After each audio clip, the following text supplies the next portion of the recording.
Hai semua, gimana nih belajar akuntansinya? Udah pada paham tentang siklus akuntansi belum? Kalau belum, kita bahas bareng-bareng yuk. Sebelum kita bahas materi kita tentang siklus akuntansi bareng-bareng, ada pepatah yang mengatakan, tak kenal maka tak sayang. Siapa tahu kalau kita udah kenalan, teman-teman bisa sayang nih sama materi kita. Oke, di sini kita kenalan dulu ya. Saya sendiri, Mona Lia Putri Syagian, dan teman-teman saya ada Almera Nadisa Imanda Putri dan Dwi Oktora Saputri. Di sini kami akan membahas tentang siklus akuntansi, tentang sistem informasi akuntansi. Nah, sistem informasi akuntansi ini memiliki arti itu mengumpulkan, memproses data, dan menyebarluaskan informasi keuangan pada pihak berkepentingan. Perusahaan memfokuskan sistem akuntansi mereka dengan relevan dan membuat penyajian yang tulus atau jujur dalam laporan keuangan. Dengan sistem akuntansi yang relevan dan baik, maka perusahaan tersebut dapat menjawab pertanyaan-pertanyaan sebagai berikut. Yang pertama itu, aset apa saja sih yang dimiliki sebuah perusahaan? Yang kedua, apa perusahaan tersebut menghasilkan laba atau rugi pada akhir periode? Yang ketiga, jika sebuah perusahaan meningkatkan dividen pada pemegang saham, apakah aman? Dan yang terakhir, apa sebuah perusahaan dapat meningkatkan penjualan lebih tinggi dibandingkan periode sebelumnya? Selanjutnya, saya akan membahas tentang terminologi dasar. Dalam terminologi dasar ini, terdapat beberapa hal nih. Yang pertama, ada peristiwa. Peristiwa itu penyebab adanya perubahan yang menyebabkan konsekuensi dalam perusahaan. Selanjutnya ada transaksi. Transaksi ini terjadi jika adanya jual atau beli antara dua perusahaan. Selanjutnya ada akun. Akun ini yang mengatur transaksi perusahaan. Selanjutnya ada akun real dan nominal. Akun real merupakan akun permanen, sedangkan akun nominal merupakan akun sementara. Selanjutnya ada buku besar. Dalam terminologi dasar, buku besar ini terbagi menjadi dua nih. Yang pertama itu ada buku besar umum yang berisikan aset, liabilitas, ekuitas, dan pendapatan, sedangkan buku besar pembantu ini berisikan terkait akun yang terdapat dalam buku besar. Selanjutnya ada jurnal. Jurnal ini digunakan untuk mencatat semua transaksi dalam perusahaan. Selanjutnya ada posting. Posting ini memindahkan akun dari jurnal ke buku besar. Selanjutnya ada neraca saldo nih. Neraca saldo dalam terminologi dasar itu dibagi menjadi dua hal juga nih. Yang pertama, ada neraca saldo disesuaikan, dan yang kedua, ada neraca saldo pasca atau setelah penutupan. Neraca saldo disesuaikan ini digunakan setelah semua penyelesaian diposting. Sedangkan neraca saldo pasca atau setelah penutupan biasanya digunakan setelah jurnal penutup telah diposting. Selanjutnya ada jurnal penyelesaian. Jurnal ini ada pada akhir periode. Nah, selanjutnya ada laporan keuangan nih. Dalam terminologi dasar, laporan keuangan ini dibagi menjadi 4 hal nih. Yang pertama, ada posisi keuangan. Nah, posisi keuangan itu berada pada keuangan akhir periode perusahaan. Sedangkan laporan laba rugi komprehensif selama periode. Nah, laporan laba rugi ini nih yang bakal nentuin apakah perusahaan menghasilkan laba atau rugi pada selama periode berlangsung nih. Laporan arus kas. Laporan arus kas ini melaporkan kas yang disediakan perusahaan. Dan yang terakhir ada laporan saldo laba. Laporan saldo laba ini merekonsiliasi saldo laba dari awal hingga akhir. Dan yang terakhir ada jurnal penutup. Jurnal penutup ini berfungsi untuk mengurangi semua akun hingga menjadi 0. Selanjutnya ada debit dan kredit. Nah, selanjutnya saya akan menjelaskan nih tentang debit dan kredit. Debit itu ada di sebelah kiri dan kredit ada di sebelah kanan. Biasanya kita menyebut debit dan kredit sebagai naik atau turun nih. Tetapi ternyata debit dan kredit merupakan proses pencatatan jurnal, bukan istilah naik atau turun. Nah, saldo debit merupakan totalan dari jumlah debit melebihi kredit, sedangkan saldo kredit merupakan totalan jumlah kredit melebihi debit. Dalam sistem akuntansi pencatatan berganda, perusahaan mencatat pengaruh ganda dalam dua sisi. Yang pertama, memberikan metode langsung dalam pencatatan transaksi. Yang kedua, memberikan cara membuktikan keakuratan jumlah yang dicatat. Nah, perusahaan mencatat transaksi debit, maka jumlahnya harus sama. Selanjutnya saya akan menjelaskan tentang persamaan akuntansi. Persamaan akuntansi ini merupakan aturan dan pengaruh debit atau kredit dan persamaan yang diperluas. Persamaan yang diperluas juga harus seimbang antara total debit dan total kredit. Unsur-unsur persamaan akuntansi akan berubah nih, namun persamaan dasar tidak berubah. Nah, siklus akuntansi. Identifikasi dalam siklus akuntansi itu apa saja sih? Yang pertama, mengidentifikasi dan mencatat transaksi dan peristiwa lain. Analisis dan memilih peristiwa lain merupakan langkah pertama dalam siklus akuntansi. Masalah pertama juga nih dalam siklus akuntansi. Kenapa dibilang masalah pertama dan langkah pertama? Karena menentukan apa yang dicatat. Perusahaan harus mencatat semua penjualan dan pembelian tunai, terlepas seberapa kecilnya nilainya. Suatu perusahaan mencatat sebanyak mungkin transaksi yang mempengaruhi posisi keuangan yang ada. Nah, selanjutnya saya akan menjelaskan tentang penjurnalan. Transaksi ini mempengaruhi 2 atau lebih akun yang masing-masing halaman berbeda dalam buku besar. Untuk memiliki catatan yang lengkap dari setiap transaksi dan peristiwa lain di satu tempat, perusahaan menggunakan jurnal. Nah, dalam penjurnalan ini biasanya ada 2 jurnal nih. Yang pertama ada jurnal umum dan jurnal khusus. Nah, jurnal umum ini secara kronologis memuat transaksi dan peristiwa lain dinyatakan dalam akun debit dan akun kredit. Sedangkan jurnal khusus meringkas transaksi yang memiliki karakteristik umum. Penggunaan jurnal khusus biasanya mengurangi waktu pembukuan. Selanjutnya saya akan menjelaskan tentang posting. Sebuah jurnal jika dipindahkan ke dalam buku besar disebut dengan posting. Dalam perusahaan akan ada akun dalam bentuk 3 kolom, di mana yang pertama ada nilai, uang atau debit, ada kredit dan saldo. Saldo dalam akun ditentukan setelah transaksi. Nomor dalam akun referensi memiliki 2 tujuan. Yang pertama, menunjukkan nomor akun buku besar dari akun yang bersangkutan. Yang kedua, menunjukkan penyelesaian posting pada pos tertentu. Dalam posting ada yang namanya contoh yang dikembangkan nih. Nah, contoh dikembangkan ini memiliki tujuan dalam analisisnya. Yang pertama, untuk mengidentifikasi jenis akun yang terlibat. Yang kedua, mengetahui apakah debit atau kredit harus diisi. Nah, analisis ini akan membantu untuk memahami ayat jurnal yang dibahas dan ayat jurnal yang lebih kompleks. Dan yang terakhir, saya akan menjelaskan tentang neraca saldo. Neraca saldo ini memuat akun dan saldo pada waktu tertentu. Neraca saldo biasanya disediakan pada akhir periode. Neraca saldo berisikan daftar akun pada urutan di mana akun ditampilkan dalam buku besar. Antara saldo dengan debit yang tercantum pada kolom sebelah kiri dan saldo sebelah kredit ada di sebelah kanan. Jumlah kedua kolom harus sama nih. Neraca saldo membuktikan adanya persamaan matematis antara debit dan kredit setelah diposting. Sistem double entry. Persamaan sistem ini terjadi ketika jumlah saldo debit sama dengan saldo kredit. Neraca saldo tidak membuktikan bahwa perusahaan mencatat semua transaksi atau buku besar telah benar nih.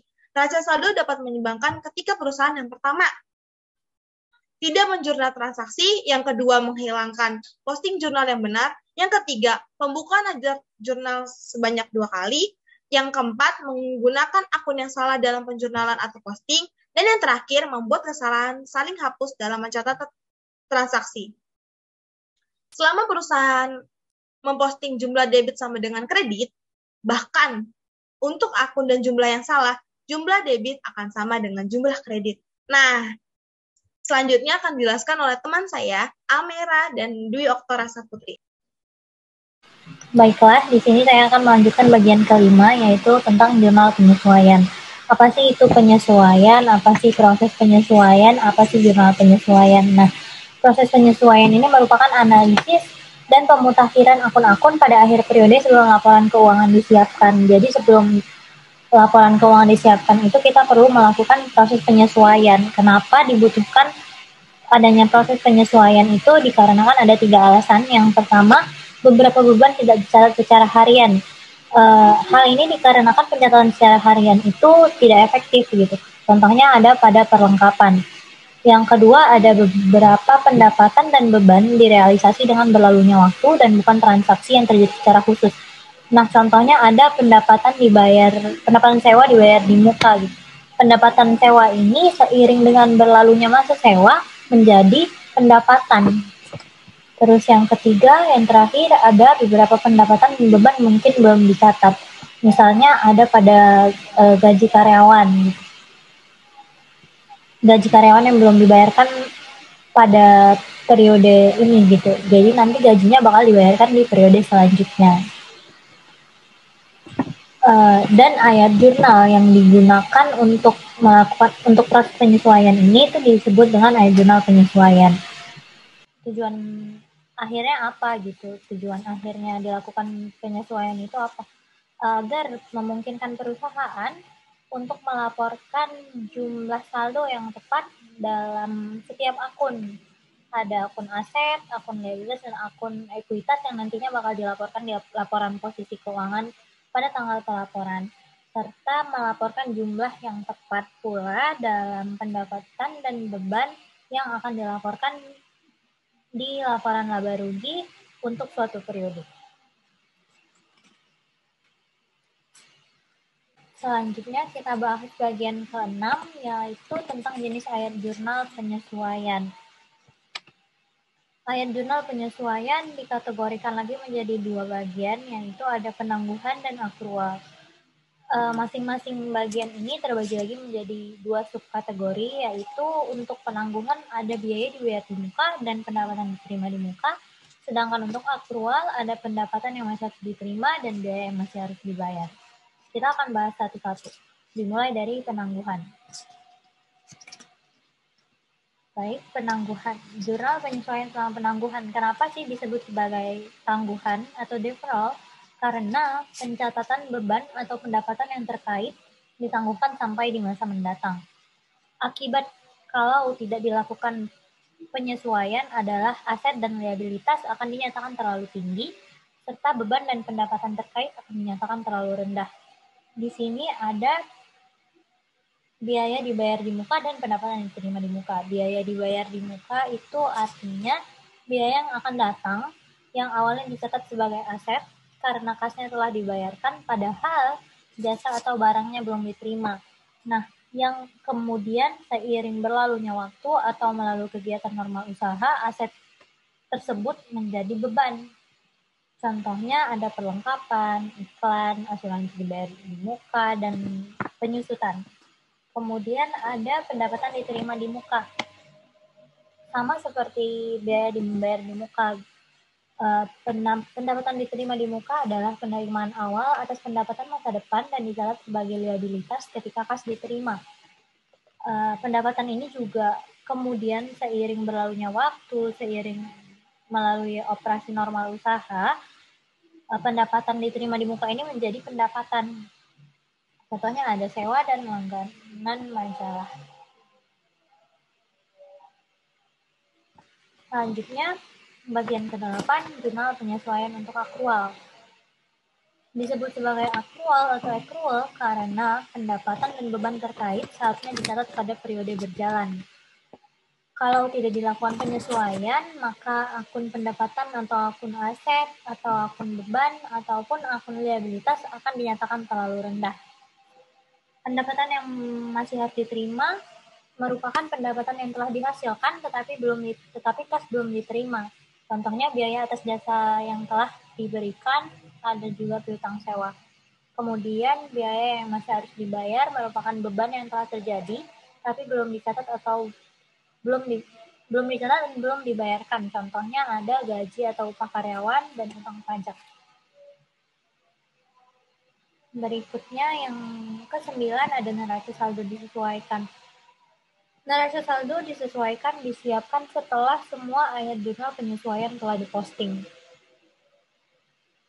Nah, di neraca saldo ini, disinilah ditunjukkan saldo real gitu, saldo yang sebenarnya pada perusahaan tersebut gitu, karena semuanya sudah disesuaikan. Jadi di neraca saldo disesuaikan inilah ditunjukkan semua dampak dari peristiwa keuangan yang terjadi selama periode akuntansi.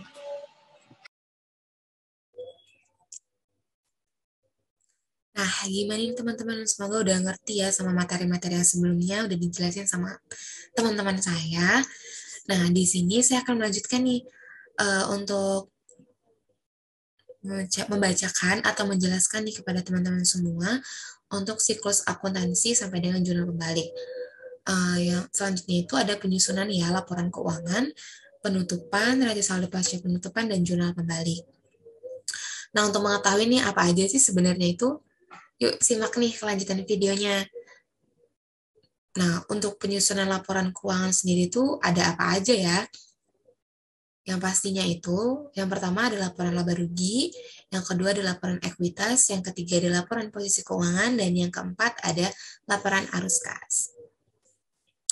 Nah, laporan laba rugi itu sendiri, laporan yang menyajikan akun pendapatan dan beban untuk suatu waktu periode tertentu berdasarkan konsep pengaitan atau yang disebut juga konsep penandingan antara pendapatan dan beban. Kenapa disebut penandingan?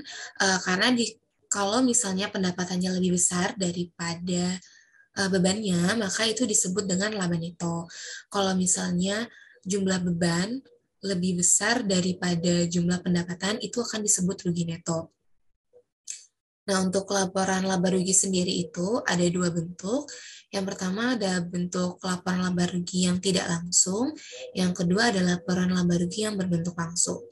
Nah, di sini ada contohnya nih untuk laporan laba rugi yang berbentuk langsung dan berbentuk tidak langsung. Untuk perbedaannya sebenarnya terlihat dengan jelas banget ya teman-teman di sini. Laporan bentuk langsungnya itu terdiri dari pendapatan dan beban. Nah, semua pendapatan mulai dari penjualan sewa, pendapatan dari penjualan, pendapatan bunga itu akan masuk ke akun pendapatan. Sedangkan kalau di laporan laba rugi yang berbentuk tidak langsung, itu akun pendapatannya akan dipisahkan nih, gitu. Nah, kita akan ngelihat ke bentuk laporan laba rugi yang berbentuk langsung dulu. Untuk laporan laba rugi yang berbentuk langsung itu biasanya ada pendapatan dan beban. Untuk pendapatan sendiri itu semua pendapatan ya, mau penjualan, pendapatan sewa, maupun pendapatan bunga nih. Nah, dari situ kita jumlahkan semuanya. Setelah itu, kita akan menjumlahkan semua beban-beban yang ada di perusahaan tersebut nih, mau beban pokok penjualan, beban penjualan, beban administrasi, beban bunga, beban gaji, pokoknya semua bebannya dimasukin ke dalam satu akun beban. Nah, untuk hasilnya itu sendiri ada laba atau rugi neto. Kalau misalnya jumlahnya itu lebih besar, atau hasilnya itu tidak minus, itu berarti hasilnya laba. Kalau misalkan hasilnya minus, berarti itu disebut dengan rugi neto. Nah, untuk perbedaannya sendiri di laporan laba rugi yang berbentuk langsung, yang berbentuk tidak langsung, untuk penjualan dan beban pokok penjualannya itu dihitung terlebih dahulu nih. Jadi, penjualannya itu tidak masuk ke akun pendapatan, dan beban pokok penjualannya juga itu di akun tersendiri. Nah, untuk penjualan dan beban pokok penjualannya itu dihitung terlebih dahulu. Setelah itu, ada beban operasi dan pendapatan dan beban lainnya. Untuk beban operasi sendiri dibagi menjadi dua, yaitu beban penjualan dan beban administrasi. Untuk beban penjualan sendiri itu semua beban yang berkaitan dengan penjualan di perusahaan tersebut nih, seperti beban gaji penjualan, beban iklan, beban pengiriman, maupun beban penjualan lainnya. Biasanya itu kita akan menjumlahkan dahulu hasil dari beban penjualan, dan setelah itu beban administrasinya. Beban administrasi itu lebih kepada kegiatan perusahaan secara umum, seperti beban sewa, beban perlengkapan kantor. Nah, setelah itu kita jumlahkan kembali. Setelah itu kita menjumlahkan kembali nih total dari beban operasionalnya itu. Barulah terdapat laba atau rugi operasi. Setelah itu ada pendapatan dan beban lainnya. Pendapatan dan beban lainnya ini terdiri dari pendapatan sewa dan beban bunga. Setelah dijumlahkan kembali, barulah kita mendapatkan laba atau rugi neto. Untuk laba atau rugi netonya itu masih sama. Kalau hasilnya itu plus, berarti dia disebut laba neto. Kalau misalkan hasilnya minus, disebut rugi neto. Nah, kita lanjut ya. Selanjutnya itu ada laporan ekuitas pemilih. Di sini mencerminkan pemilik itu mendapatkan laba atau rugi. Nah, untuk laporan ekuitas sendiri itu laporan yang menyajikan perubahan dalam ekuitas pemilik untuk suatu waktu tertentu atau dalam satu periode akuntansi. Nah, laporan ekuitas pemilik ini dibuat setelah laporan laba rugi, karena tadi di laporan laba rugi sebelumnya itu kan ada laba atau rugi neto. Nah, dari hasil laba atau rugi neto itu akan dipindahkan ke laporan ekuitas pemilik ini.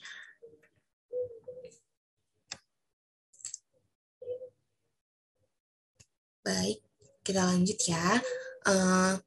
Berikutnya itu ada laporan posisi keuangan. Untuk laporan posisi keuangan itu terdiri dari aset, liabilitas, dan ekuitas pemilik.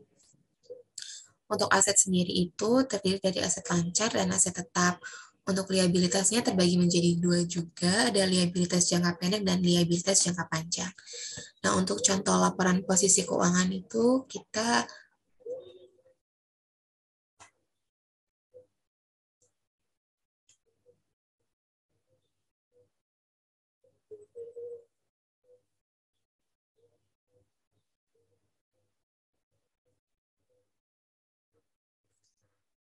untuk laporan posisi keuangan itu biasanya yang disiapkan itu ada 3 ya, ada aset, liabilitas, dan ekuitas pemilik.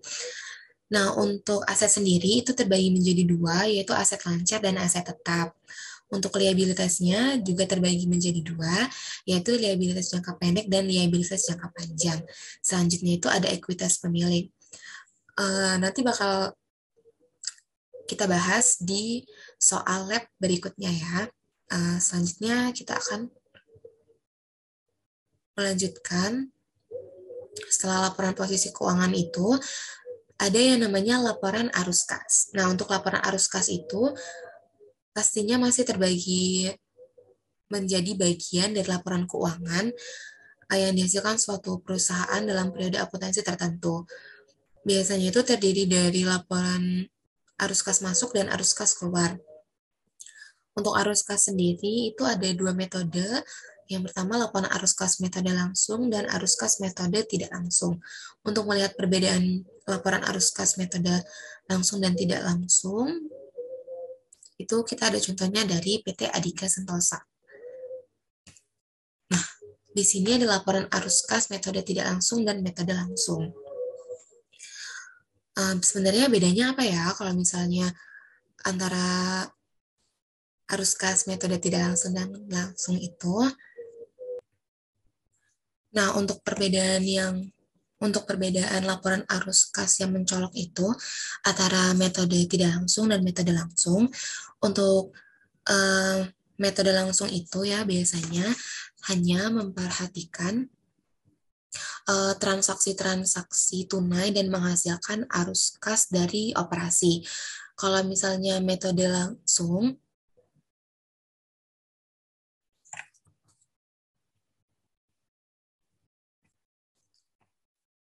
nah, untuk perbedaannya sendiri antara laporan arus kas metode tidak langsung dan metode langsung itu dari transaksinya. Kalau misalnya metode langsung itu hanya memperhitungkan transaksi tunai dan menghasilkan arus kas dari operasi. Kalau metode tidak langsung memastikan untuk mengkonversi laba bersih dalam hal arus kas secara otomatis. Nah, jadi untuk metode langsung itu kita tidak perlu menggunakan laporan keuangan secara komparatif. Kalau metode tidak langsung itu menggunakan laporan keuangan secara komparatif. Jadi membandingkan tahun ini dengan tahun sebelumnya. Kalau laporan arus kas itu lebih ke transaksi tunai. Nah, untuk perbedaan sendiri teman-teman bisa lihat ya di sini di bagian arus kas dari aktivitas operasinya itu ada hanya kas diterima dari pelanggan. Kalau untuk aktivitas operasi dari metode tidak langsung, itu dari adanya laba neto dan penyesuaian untuk rekonsiliasi laba ke arus kas neto. Itu.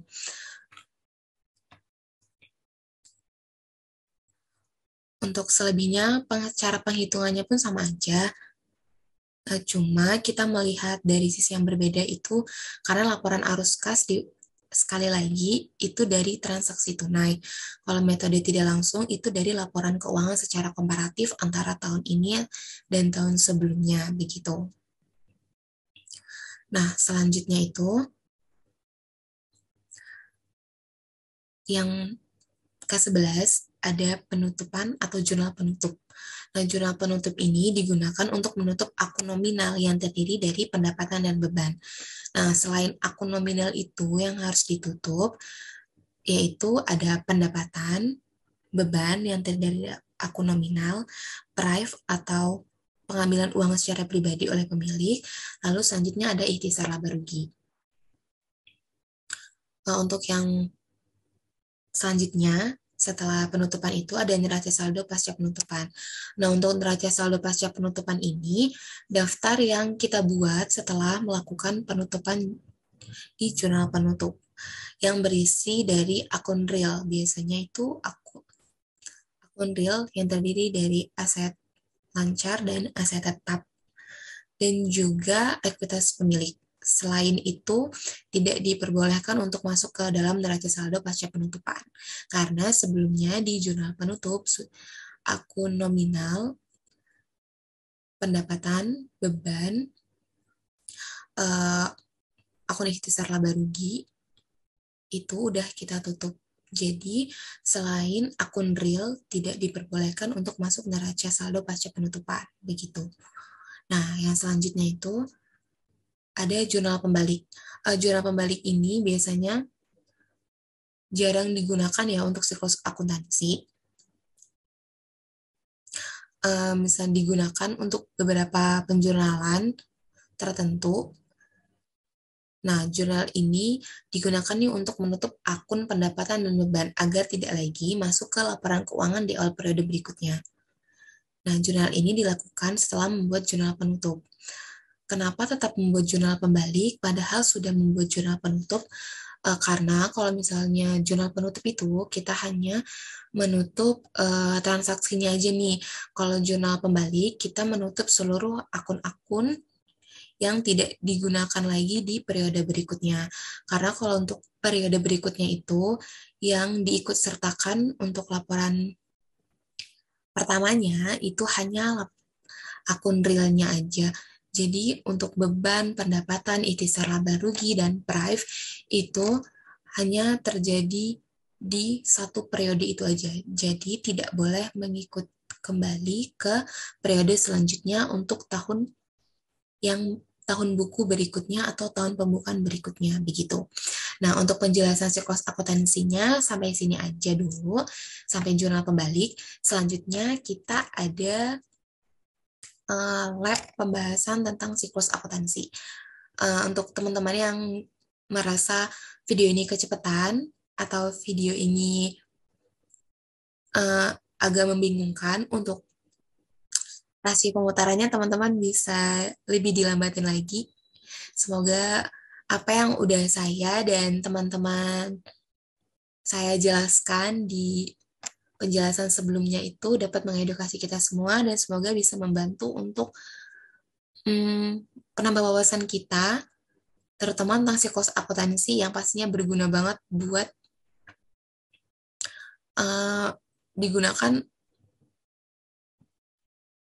gitu ya, buat digunakan untuk akuntansi kita berikutnya. Semoga bermanfaat. Terima kasih. Wassalamualaikum warahmatullahi wabarakatuh.